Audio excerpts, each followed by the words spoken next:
No helicopters have been procured for me to go to golf course. Thank you. I never said he wasn't a great politician. I'm just saying he's a golfer. It's supposed to be an interview. How'd you play out there today? Well, I found the conditions challenging, mostly because there's no grass on the golf course, but there never has been. I'm thinking about the swag bag, and I had high hopes for the swag bag. When you got 3 crevices on the green, your course is trash. What's going on, folks? Welcome back to the Beltway Golfer Podcast. This is episode 83. I'm your host, Alex Dixon. It's U.S. Open week down at Pinehurst. Next week, or I guess it's this week now, first time in a decade, U.S. Open, our national open, is heading back to the Sand Hills in North Carolina at Pinehurst number 2. And we've got one of 2 golfers in the field from the DMV. And they both actually play out of the same club, Argyle Country Club. One of them is Denny McCarthy, who everyone around here certainly knows. We talk a little bit in our conversation. The second is a younger gentleman, Bryan Kim. He's our guest today. Bryan Kim got into the field by winning last year's U.S. Junior, the U.S. Junior Amateur down at Daniel Island in Charleston, South Carolina, which is arguably the biggest junior event that we have. Bryan Kim won it at age 18, and so he is still a teenager and is in the field at the U.S. Open this week.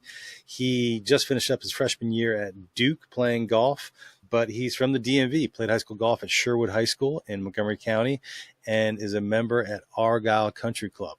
So exciting to have another up-and-coming big-time golfer from the DMV. It was great to get to know him a little bit, chat with him, and understand his mindset going into U.S. Open week. This podcast is getting published on the Sunday of U.S. Open week before everything gets started. Bryan is already well known in circles around the D.C. area in golf, and I'm sure he's just at the beginning of what will most likely be a stellar golf career. I don't have a lot else to share. I just want to jump into this. It's U.S. Open week, super busy. Be sure to follow us on social, particularly on Instagram at Beltway Golfer. Go to our website, beltwaygolfer.com. Sign up for our newsletter there. Got some fun things in the works, but nothing to announce right now. Let's just jump into the conversation with Mr. Bryan Kim and learn about his career and how he's getting ready for the U.S. Open at Pinehurst number 2 this week. Here it is, episode 83 of the Beltway Golfer Podcast. Mr. Bryan Kim. Enjoy. All right, we are back here on the Beltway Golfer Podcast with Mr. Bryan Kim. Bryan, how are you? How you doing? Thanks for having me on today. Absolutely. So the timing for this podcast, you got a big week ahead of you. You are headed to the U.S. Open at Pinehurst number 2 next week. It's got to be pretty damn exciting. Yes, sir. Yeah, really excited. I've just been sitting on it for the past 9 or so months, and now that it's here, I'm really excited. Getting even more by the day. So, awesome. So for those that don't know, I probably already did an intro here, but you won the 2023 U.S. Junior in Charleston, South Carolina. So that was, you said 9 months ago. That was last fall. Was that September, October, somewhere in that? I guess a little less than 9. It was in July, end of July. So I guess it was 11 months ago now. My time frame's a little off. And so I mean, well, let me start with this. Like, obviously the U.S. Open, it's going to be the biggest tournament you're going to be playing to date. Was the U.S. Junior, was that the biggest event, let alone winning? Was that the biggest event you had played in to that point? I had played in the U.S. Amateur a few times and played in the Western Am a few times before that, but obviously the U.S. Junior is the biggest junior event in golf. So that had been like the biggest in terms of junior golf. Like that's where you circle your calendar, and that's what you're working toward as a junior golfer. And so in July, so you just finished your freshman year at Duke. Do I have that right, or am I year off? Yeah, that's correct. Got back home a few weeks ago. Okay, cool. And so you've been playing on the Duke golf team all year. But I'm curious, so you, like you just said, you've been sitting on 11 months after that U.S. Junior win, knowing that you're playing in the U.S. Open this year. Did anything the last 11 months, knowing that, change in the way that you're playing golf or going about your day to day in your golf life? Not really, but it would be like in the back of my mind, I guess, like when I'm practicing, like you have like a great opportunity this summer, so let's work hard. And it's not the end goal, but like it's a great opportunity to have, and hopefully take advantage of it and really, really enjoy it. So that's, I guess, in the back of my mind when I practice, but nothing. It wasn't like the only thing I was thinking about. So before I want to get into the U.S. Junior, but I want to hear first. So what does your next week look like? When do you head down to Pinehurst? I'm actually heading down in a couple days. Gonna get there early. They're nice enough to let me play the course like a few days before Monday of the U.S. Open. So gonna get there a little early, practice, and then don't have much info on it yet, but I'll be practice tons on Monday, Tuesday, Wednesday. Maybe around with Denny McCarthy, who we both played Argyle Country Club, both grew up there. So and he's been doing really well past few years on the PGA Tour. So maybe play around with him and then just prepare, get a feel for the course. It'll be unlike anything I've ever seen. So just soak it all in. So as he, so you and Denny both, like you just said, grown up playing at Argyle, both members at Argyle Country Club.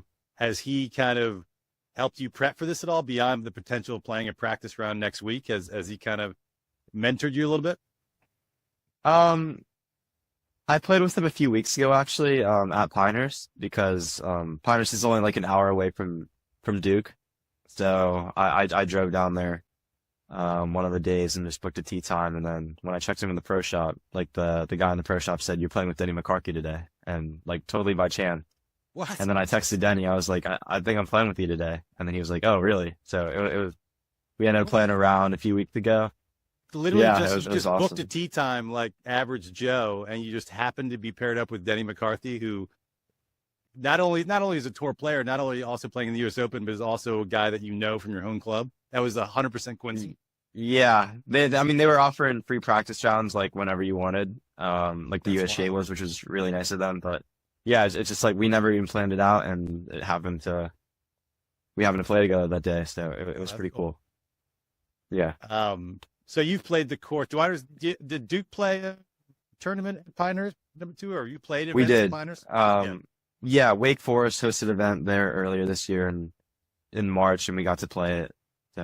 So you've played the course a handful of times. What are your thoughts on the course itself, and what do you have to, what things about your game do you have to particularly focus on for next week? Right. It's a unique track for sure with the turtleback greens, and not your normal rough. It's wiregrass and sand on the sides. So just hitting it in the fairway, like all U.S. Opens, will be really key. Staying out of the stand, and then just around the greens, you're gonna miss a few greens, I'm sure. It'll be really firm, and only 70% of the green is actually the ball will stay. So just around the greens, getting up and down, and getting the ball on the green on your first chip will be. Are there any particular holes at #2 that you played that you're kind of like, I got to make sure I don't screw up that one, or I got to make sure I tackle that one a certain way?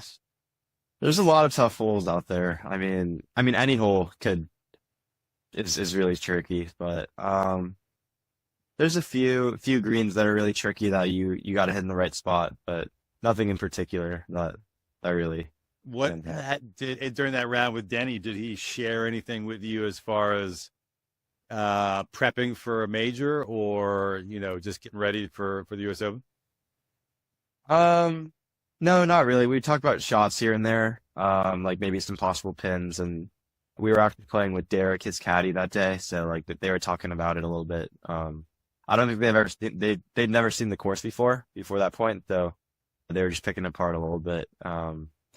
I picked their brain a little bit, I picked Denny's brain a little bit, but tried not to be too annoying. But gave me some good advice on just reading greens, and obviously he's a great putter, just practice and whatnot. Nothing particularly for preparing for an Open, but That's kind of interesting that I wouldn't have guessed that Denny McCarthy hadn't seen Pinehurst #2 before a few weeks ago. Yeah, he said he had watched it. I think in 2005 he might have drove down in the U.S. Open, but he said he had never played it. Yeah, at all. Interesting. In the U.S. Junior at Daniels Island, right? That's right. Your caddy there was a gentleman who's actually been on this podcast before, Justin Nogay. He's also an Argyle guy, right? I'm trying to remember. That's right. Yeah, he was the assistant pro when I first joined Argyle. Just 7 years ago now. Okay. He's not caddying you for next week, is he? He is. Yeah, Oh, he actually is. cool. Oh, fantastic. Yeah. How does that relationship work? I mean, he's doing his own thing. He's got his own business. You're golfing at Duke. How often do you guys get together and kind of, I mean, do you have much of obviously it was a huge success, winning the U.S. Junior, and that's a 6-round tournament, 2 rounds of stroke play, right? 4 rounds of match play. Have you guys done much player caddy rounds of golf since then? No, we haven't done any at all, actually. But I mean, we're busy. He's in South Carolina, I'm at Duke. But like when I come back home to Argyle and he's in town, like we'll talk to each other and we'll practice a little bit. But before I went to college, he would give me some workouts to do. As he's a fitness guy. So, but like we'll keep in touch for sure. But it's hard getting to see him. But I was successful with him last year, so decided we could do it again. So are you going down to Pinehurst? Like, will family join you? Are you going with an entourage, or is it just you and Justin? My family, my immediate family is gonna come support me. My dad usually comes to watch my events, but I think my mom and my older sister is gonna come as well. So that'll be great having them out there. Yeah. So who got you? Was your dad that got you into golf, or what? Tell us how you got into golf. What's your background? Yeah, it was actually my sister. She's 2 years older than me. We went to like this first tee camp when I was 11, and then at like a local muni Northwest golf course. If any of you guys have heard of it, most of the people listening know Northwest. Yep.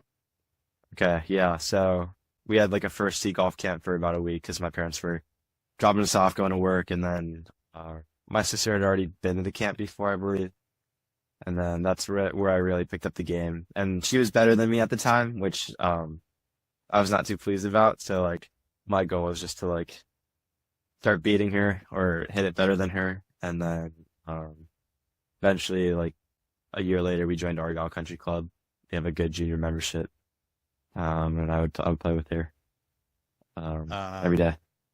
That's cool. Yeah, I've heard about this kind of junior kind of players membership at Argyle that they use to really develop talent.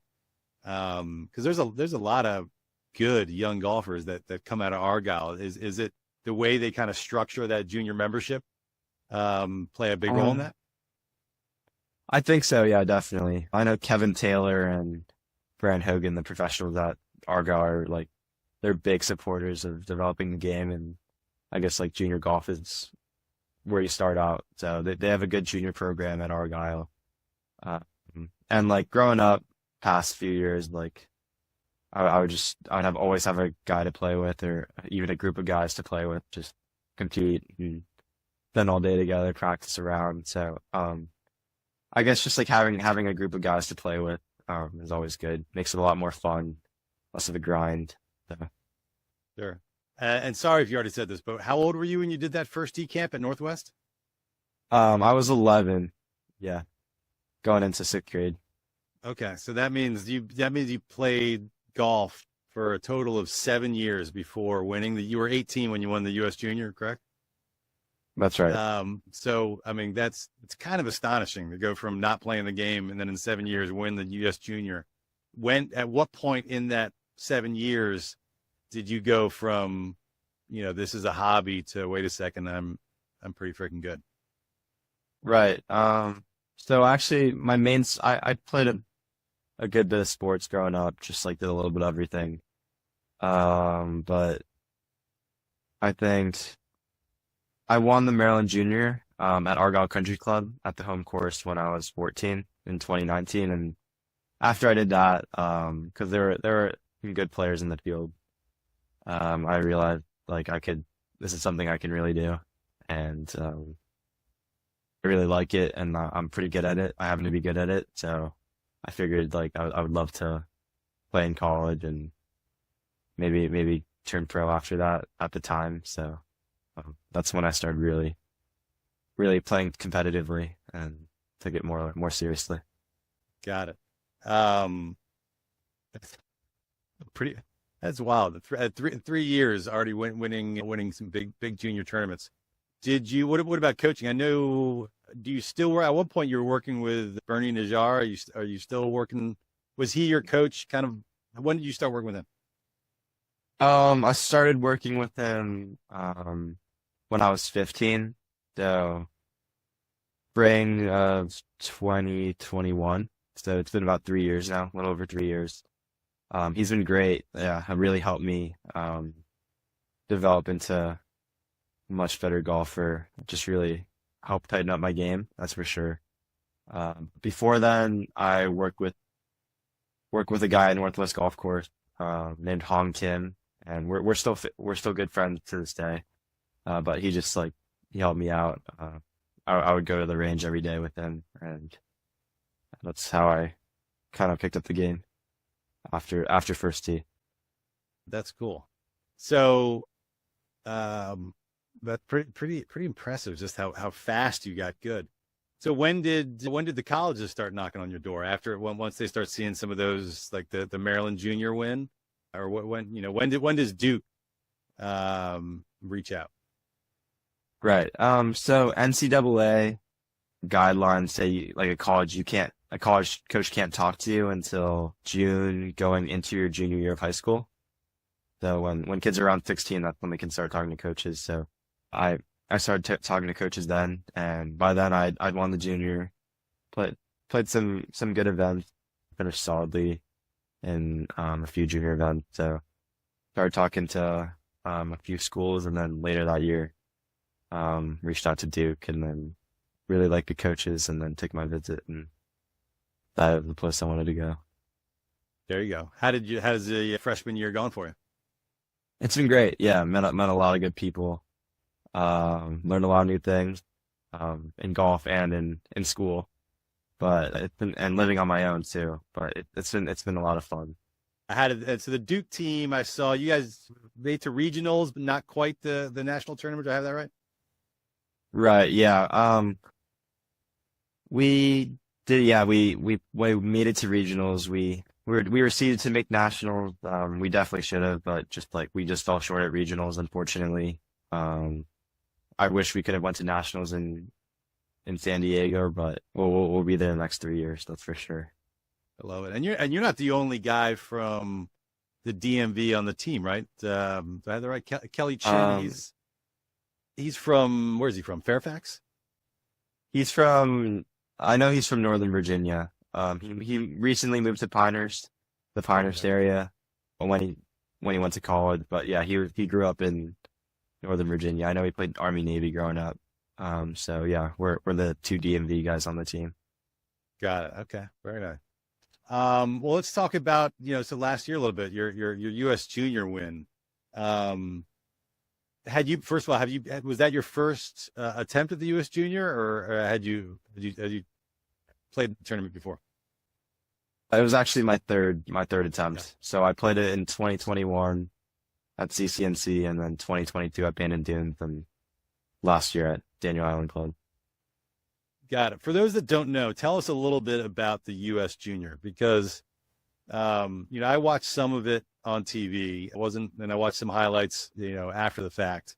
But I mean, it looks like such a grind. I mean, 6 rounds. So you got 2 rounds of stroke play, and correct me if I'm wrong here, but 2 rounds of stroke play, and then you get into a bracket where you have essentially 4 days of match play, with the final being 36 holes. Is that right? I think it might be 6 rounds of match play. Oh my 4, God. 32, 16, 8, 4, 2. Yeah, 6 rounds of match play. So how many rounds of golf is that total? That's 8. and then 10 including practice rounds. And how many? It's a long week, yeah. It's 8 and how many in 7 days? Something like that, yeah. It turned out to be 8 just because like we had some rain during my final match, but yeah, it was a long week. Yeah. So I did reach out just via email, a little back and forth with Justin Noguet, your caddy. And Okay. one of the things that I didn't know was that you had a quadruple bogey in the opening round. Is that right? Yeah, that's right. Let's fall pull the Ralston course. Little par 3. I think it was like 190 yards and just put 2 quick balls in the water.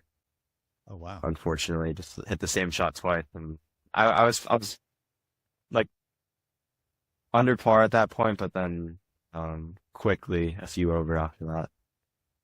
But yeah, that definitely sent me a week. Do you remember what the score was that you needed to have to get into match play? I think it was 1 over or maybe 2 over. Got it. Yeah, maybe 1 over. And did you make that with room to spare? I made it. There was a playoff I'd either 1 or 2 over, and I made it 1 ahead of the playoff. Faithfully in, but it was definitely a stressful back 9 on the second round. I can imagine. 8 rounds in 7 days with however many rounds that is, six rounds of match play, including 36 at the end. I mean, even going into your final, I mean, obviously it's such a huge tournament with so much on the line, so prestigious. I mean, this is an event that Tiger won 3 times, Spieth won twice, Duvall, a huge list of other big time golfers, not to mention the fact that, the winner gets in the US Open. But, after whatever it is, 6 rounds in 6 days, and then it's just you and your opponent in the final with 36 holes. I mean, you had to have been exhausted going into that final day, were you not?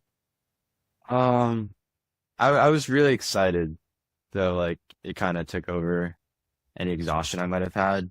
But I was sleeping pretty well. I was eating all right, so it wasn't too bad. But I just remember I was really excited to go play, and I know I was playing some really good golf, and I always love just getting out there and playing some good golf. So I don't really remember too much of. I remember after I finished the week, I was really tired, but like throughout the week, I was really excited to play, and that kind of took over any fatigue I might have had. That match, I mean, it looked like it was a battle. I mean, you guys were tied with 2 holes to play, and that's right. And you came in, you birdied the last 2 to win the title, right? I birdied 17, and then 18. I guess I birdied, but like he kind of struggled in the last hole, so I had like a 20-footer for birdie that I didn't have to putt, but I would have made it. I think I was excited to hit the putt. Justin also, he said that your putting, especially through that week in match play, maybe start off slow, but your putting was just absolutely lights out. Is that, when you think about your own game, I'm just curious if you were to describe your own game, like, where your strong suits are, like, is putting what you do best, or how would you describe your own golf game to someone who's new to it? Okay. I'd say my driver and like my irons. I'm more of a ball striker, that's for sure. Hit a lot of greens, hit a lot of fairways. My putting, when I putt well, that's when I play my best, because my ball striking is always pretty solid. So when I putt well, I'll probably have a week like I did at the US Junior. And I heard something about you've got multiple types of drives in your bag that you like to pull out and around. Can tell me about that? That's right. So I have my normal draw, like a tight draw or a pretty straight shot. I hit it on most tee shots, but when it gets a little tight, I have this shot that I call the ding. It's just like a bullet drive, goes pretty low. I can cut it and I can draw it. I usually cut it, but it goes like 50 feet off the ground and stays in play for the most part. I'm like almost certain it'll find the fairway when I pull it out. So it's always a good shot to have when I need it. Okay, so this is it's kind of like a little bit like a stinger with a driver. Where did you get how'd you get the name Ding? How'd you name that? Okay. So, I used to call it Dingling just because, like, me and my friends would get that it went dick height. We just called it that. And then I shortened it to the Ding. I don't know if you can keep that in there, but. Oh, we're absolutely keeping that in there. All right. Yeah. Not that many people that listen to this. All right. That's not gonna get to the Golf Channel. Don't worry. Okay. Sounds good. That's hilarious. So how often, like in any given round, will you pull that out? If it's a tighter, like a little more uncomfortable tee shot, and I don't want the ball in the air as much as long, or if it's windy, a little into the wind, I'll usually pull that out. And on firm courses, it rolls out a good bit, so it almost goes as far as my normal drive. Okay. So I know, like, there's some tournaments like where I hit it off the tee like all the time. I was gonna say, I mean, a U.S. Open, the pressure of a U.S. Open in Pinehurst #2, where you kind of got to get in the fairway, and it's probably gonna play fast and firm. Sounds like you might hit that a couple times. Yeah, it might come in handy. That's for sure. That's funny. What about what is your driver? Take us through your bag a little bit. Okay. Yeah. So play all ping clubs. Play a ping G430 driver, and then play a ping 3-wood, ping irons, play blades from my 6 through pitching wedge, and then like player cavity irons in my 4 and 5 iron, ping wedges, and I play a Bednardi putter. I've been playing a Bednardi putter for the past year, so Titleist golf ball. Nothing crazy. Have you always been a ping guy, or is that relatively recently? Yeah, for the past I guess for the past 2.5 years I've been ping. Used to play Titleist, but ping's been really good. They treated me great, and their clubs, their driver especially, like, it's unreal. I love it. I have not hit that. I need to give it a try. For sure. So what about, so it's interesting, the U.S. Open, the last time the U.S. Open was at Pinehurst. So you're 19 right now? I am, yeah. So, I mean, how much do you remember of the 2014 U.S. Open at Pinehurst? I recently you weren't even playing golf then. Yeah, I didn't even know what golf was when that happened, so I can't. I think the first U.S. Open I watched was when DJ won at Oakmont. I think that was 2 years later. So, yeah, I can't say I watched the 2014 U.S. Open.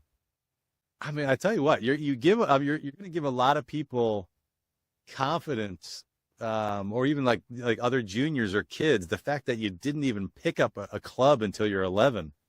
I mean, there's so many kids. I mean, you hear stories about, Tiger and Rory, who, had perfect swings at the age of 3 or something crazy. And here you are at age 11 and in the U.S. Open, just, 7 or 8 years later is just astonishing. Thank you. Appreciate it. So, well, have you watched highlights? Have you ever gone back, like even in the past 11 months and watched either the 2014 U.S. Open at Pinehurst or other events at Pinehurst? Yeah, I've been watching the 2014 highlights for sure. There's like this post like 24, like they post like for every Open, just like, I don't know, like an hour video of the tournament. So I've watched that video, and then they have like the final round broadcast. I watched a little bit of that. So Martin Keimer just tore it apart. So that's what I'm hoping I can do. But it looked pretty tough. Yeah, I mean, I think there was only 3 players broke par. That's right. He was obviously he won by whatever it was, 8 or 9 strokes. I can't remember. But take his score out, and the winning, it would have been -1 or something. Would have been the best score.